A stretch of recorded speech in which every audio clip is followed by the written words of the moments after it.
Sa Good Vibes, nakahibalo bala kamo nga ang original nga manapla puto yari sa Bacolod. 1920s pa sila nagahimo sang puto sadto sa manapla kag ginsaylo sila sa Bacolod sang gobernador sadto. Yaring report ni Romeo Sobaldo. Las 7 pa lang sang aga, may mga nagahulat na sa gate ng pamilya ni Nepomuceno. Nagaamat-amat inabot ang mga bumalakal sang puto. Ang iban walk-ins, ang iban naka-order na nga daan. Pag-abot sang puto, rekta na inidaho sa customer nga nagahulat. Ini ang Nepomuceno's original manapla puto sa may barangay 30, malapit lang sa may mosque kag health center sa likod sang South Terminal.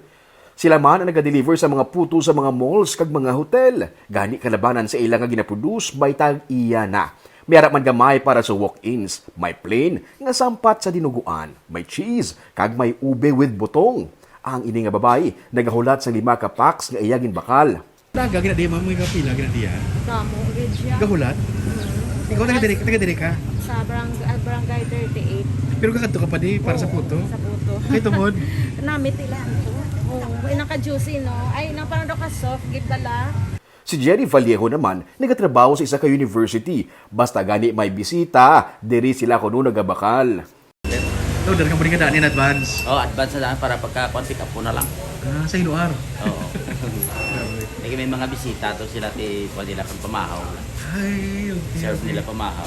Storya ni Emily Nepomuceno, iya pa ini recipe sang iya nga lola nga nagsugod sa pagluto sang manapla puto sang 1922. Ginpasa ini sa iya nga amay. Gikan sa iya amay, ginpasa sa iya kag subong sa iya naman nga anak. 1950s, nagsaylo sila sa Bacolod bangod ginmando sang gobernador para maging sentro sang negosyo ang syudad.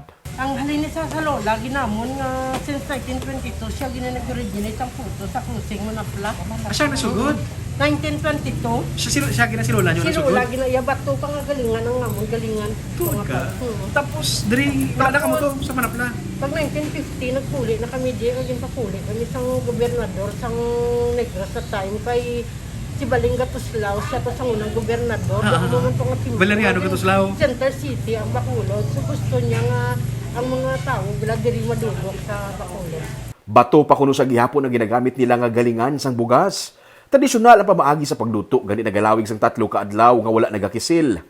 Kaya nga, mo nga pagluto, anong ihapon ng Traditional way, Oo, nga pagluto. Pagluto. Kaya ito nga nagadak sa mga bago-bago na sa bunga dati. Kay pag-abot sa hapon, ang puto, hindi na nasa namin. Oo, ano? Kay why na sa sang long process, Oo. why sa long process nga tradisyonal.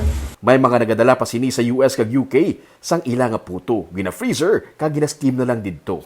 Bangod may puto, hindi madula ang dinuguan. Sa karinderya sang iya anak sa tupad, may dinuguan nga ginabaligya para kumpleto ang experience ang kan-anay.